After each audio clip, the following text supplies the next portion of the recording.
I Am the End of the Words, A Separate Piece, John Knowles. A great book. A lot of people comparing it to Catcher in the Rye and wondering if John Knowles is the successor of that storytelling genre. Um, I liked it a lot. A Separate Piece is this tale of Gene and Phineas, mostly. Gene a lot more. It's kind of told from Gene's it's kind of like they follow Gene around. Everybody else is a supporting character, although Phineas is a big part of it. Called Finney in it.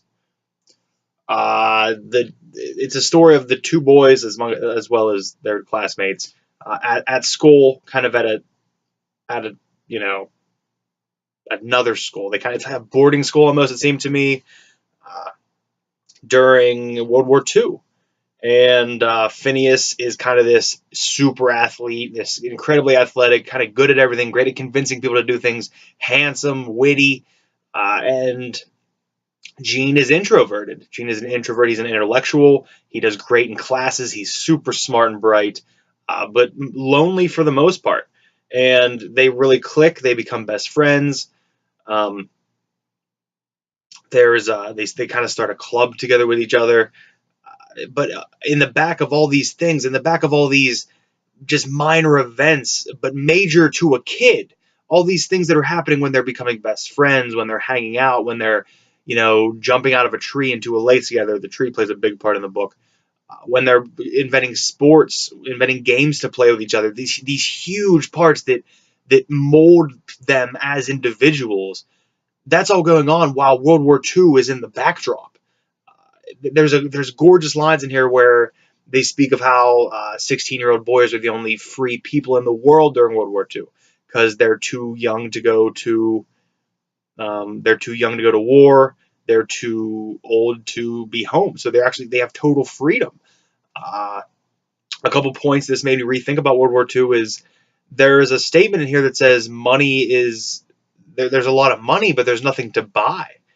Everybody has money because there's a lot of work to do if you're at home, but there's nothing to buy because everything's being shipped overseas. There's nothing here. There's no textiles. There's no materials to make things to buy. So everybody has money. There's nothing to do with it, which I never thought about. I always thought that nobody had money during World War II. All of it was kind of going to the war effort, and maybe I was wrong in assuming that. Maybe these are just very upper class kids. It does strike me that they do come from well-to-do homes. The school they are going to, actually, the grade above them, the seniors train to kind of join the military right off the bat because it was during the time, well, as soon as they graduate, they train to join the military. Because it was of the time when if you didn't sign up, you got drafted. That was it. You turn 18, basically you either you enlist, or you get drafted. That plays a role in this when they're growing up. Gene doesn't know whether he should enlist or he's going to get drafted anyway, but at least if he enlists, he'll know where he's going. There's a moment where Phineas gets injured pretty badly, and Gene blames himself. And it to a point, you can see both sides of it. You can see how it's his fault, how it's not his fault. He takes it out on himself greatly. Gene is a character that's he's such a gray area. There's such a moral gray area when it comes to Gene because he wants to do good by himself. He wants to do good by his family. He wants to do great by his friends. But he is selfish when it comes to certain things. He wants to do what he's best at. And because Phineas was always better at the sports, because Phineas was always kind of talking him out of studying to go play sports, he thought that Phineas was trying to sabotage him because Phineas wasn't that good in the academics. So that made Gene kind of detest Finney in a way. He had this animosity towards him that he sometimes couldn't control, and eventually it came to a point where he may or may not have been the reason Phineas got injured. And then after that injury, it plays into it a lot. There's other instances where classmates of his already enlist, they go to war. He interacts with them later when they come back, not by choice sometimes, or by very much so the choice by being AWOL. But just this coming of age, this young boy's coming of age tale.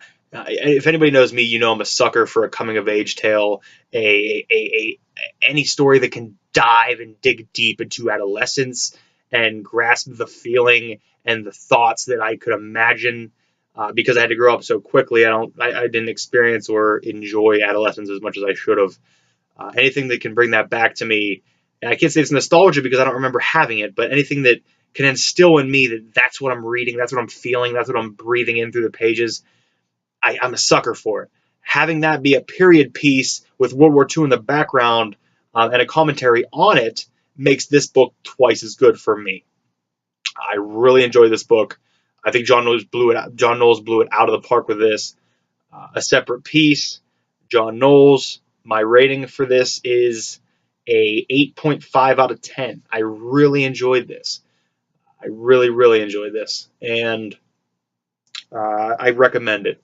I told you everything that happened, but it doesn't matter because it's that good of a read. It's very well written. There's some gorgeous use of some terms, some words in here, some nice crafted sentences, some well oriented phrases. It's good. It's good all around. I will revisit this because I did enjoy this a lot, and I recommend you visit it or revisit it if you haven't in a while. Separate Piece, John Knowles, 8.5 out of 10. Thank you.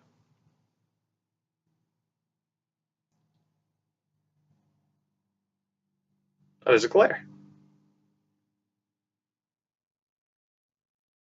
This is better. Why have I not held up the book this close before? I'm an idiot.